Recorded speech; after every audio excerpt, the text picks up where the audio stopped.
morning, the Prime Minister has said we're in a hurry. Why is it so difficult for a compact country like Singapore, digitally connected, to get to the smart nation status? Why are we facing difficulties and challenges? Well, first, we're living in a revolution. The advent, pervasive computing, massive broadband connectivity, mobile connectivity, AI, robotics, genomics, this is a revolution. And if we don't get there ahead of the curve, we're going to be swamped. Fortunately, Singapore's starting from a position of strength. We've got a sophisticated, demanding, digital literate population. We've got more handphones, smartphones than people. We've got an education system that has emphasized science and tech. So we can get onto it, but we need to move faster. And that's why aren't we fast enough? I mean, the Prime Minister brought up the example of China, a cashless society. We're not there yet. Why are we even lagging behind the likes of China? There is a danger of complacency in any place which is apparently efficient and where things work too well. And we need to get out of that. If you look at this, I will offer you 3 levels of looking at it. First is just look at it at a human quality level, of life level, then enterprise efficacy, third, opportunity. Let's deal with the first one. Whatever is created, whatever services, whatever devices, is it user-friendly? Is it convenient? Is it accessible to all age groups? Does it address very real human needs to communicate, to socialize? So that's one level. Does it improve the quality of life? And the point is there's a lot more that can be done to make services more accessible, more fun, more entertaining, more relevant.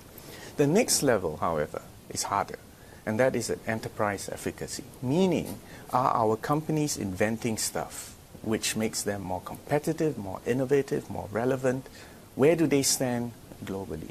How are we using our resources? Are we optimizing the way we produce things? Are we in the game? And nowadays, because of globalization, it's not enough to be competitive in Singapore. You've got to be competitive worldwide. So that's at enterprise level.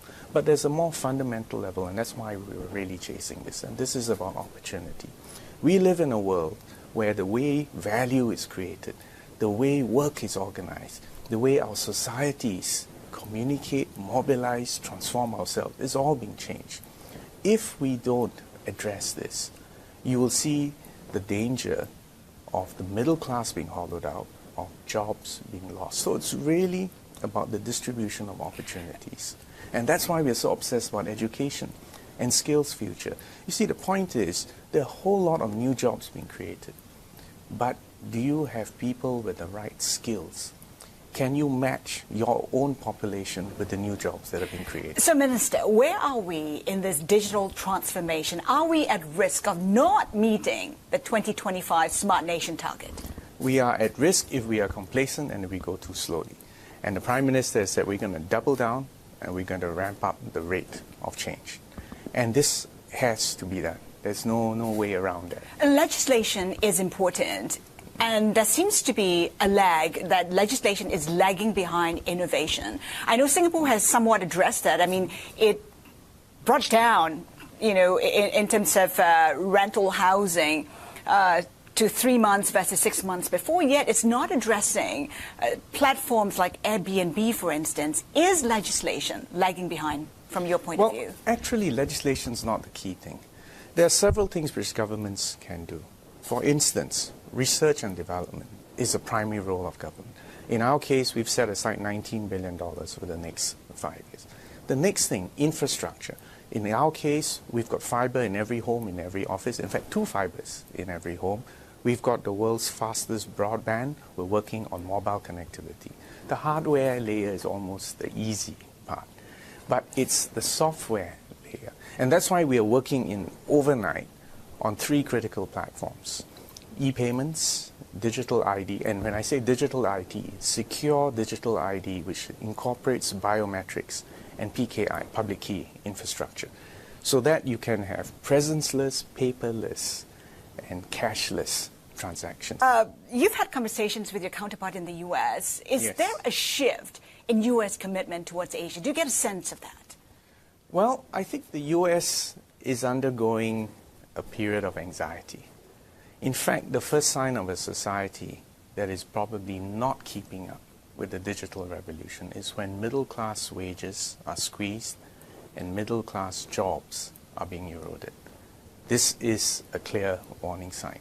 The problem, however, is in the reaction. And I want to make this point. Don't blame trade. The real game in town is the digital revolution and the fact that new jobs are being created and you need new skills and you need to train people for that. So the worst thing that would happen now is a trade war. I'll give you another recipe which is a dead end, which is don't onshore obsolete jobs. You need to be looking where the new jobs are being created, where the new ways of creating value and distributing opportunities and preparing your people for that. In Singapore, we're focused on education, skills future, putting money in people's accounts so they can go for relevant causes, upgrade skills, enhance productivity.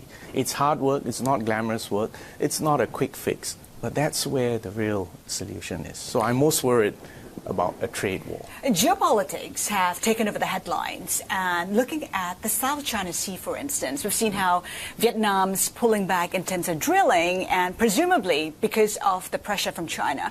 Also, the Philippines is pretty much agreed to join drilling with China as well. Is there a sense that countries are pulling back from challenging China? Well, I would take a step back.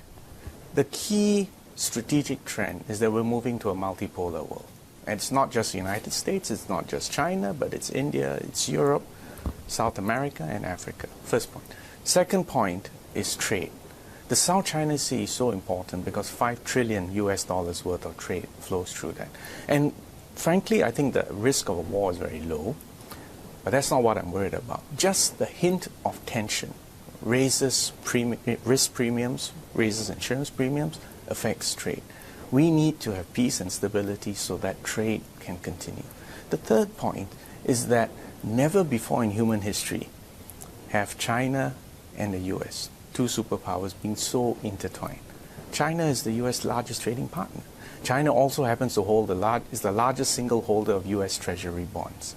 Never before in history have two powers been so intertwined. This is completely different from the Iron Curtain and the very limited interaction between the USSR and America 50 years ago. So we're in a different world.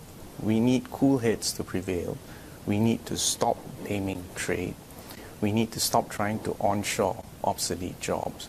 We need to work together. We need to create a zone of interdependence, mutual investment, and then reap the fruits of this technological and digital revolution.